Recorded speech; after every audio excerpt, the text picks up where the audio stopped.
Look what happened. Breaking news, an attempted assassination on Donald Trump at a campaign rally. The former president rushed to the hospital. At least one spectator attending the event dead, 2 others in critical condition. Our hearts go out to the victims of this heinous act which occurred today. We have live team coverage, including reactions pouring in tonight from here and across the world. President Joe Biden condemning the attack on his opponent. There's no place in America for this kind of violence. It's sick. It's sick.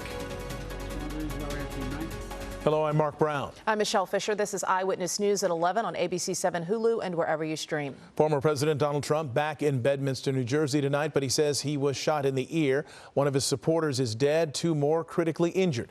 A short time ago, we learned the identity of the gunman. He is a 20-year-old man from Bethel Park, Pennsylvania. We begin our team coverage at 11 with Eyewitness News' Jory Rand. He is here now with all of these late-breaking details tonight. Guys, there was a time not too long ago when these kind of attempts were pretty common, happening every few years, but it has now been decades since we have seen in the United States an attempt on a president or former president, let alone one who is running again for the presidency as Donald Trump is. But today, that violence playing out at a field in Butler County, Pennsylvania, north of Pittsburgh.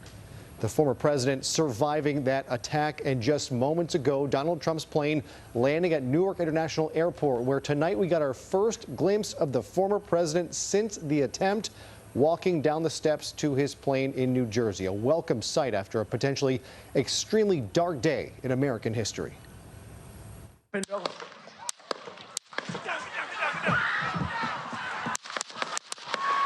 An assassination attempt on former President Trump at a rally in Butler, Pennsylvania. Multiple shots fired from the roof of a building outside the security zone. Trump wounded in the ear as Secret Service surrounded the former president, covering him on stage. The agents stayed on top of him for a full minute before standing him back up, Trump apparently losing his shoes in the chaos. Let me get my shoes on. The former president bloodied in the face, then defiantly raising his fist and shouting to the crowd to passionate applause. He was then whisked away to a local hospital where he was treated and released. 3 other attendees were also shot, one of them killed, 2 others seriously wounded. And the man in the bleachers, kind of to the right of me in the bleachers, took a gunshot wound to the head, was killed. And another woman, I don't know exactly where she was in the bleachers. I think she was either behind me or to the right of me. She got around she got hit in the forearm and hand, it looked like. In the video, Secret Service is seen reacting to the shooting. The shooter, now identified as Matthew Crooks of Bethel Park, Pennsylvania. He was killed on that rooftop by Secret Service snipers. We're now waiting to see what his motivation was for the attempt.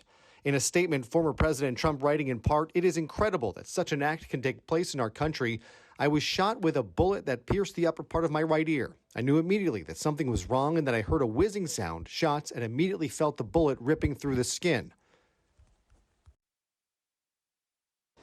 Now, President Biden reacting to this tonight, calling this sick, this attempt on former President Trump's life, and all of this, of course, happening with the Republican National Convention set to begin on Monday in Milwaukee. The RNC says as of now, events will go on as planned.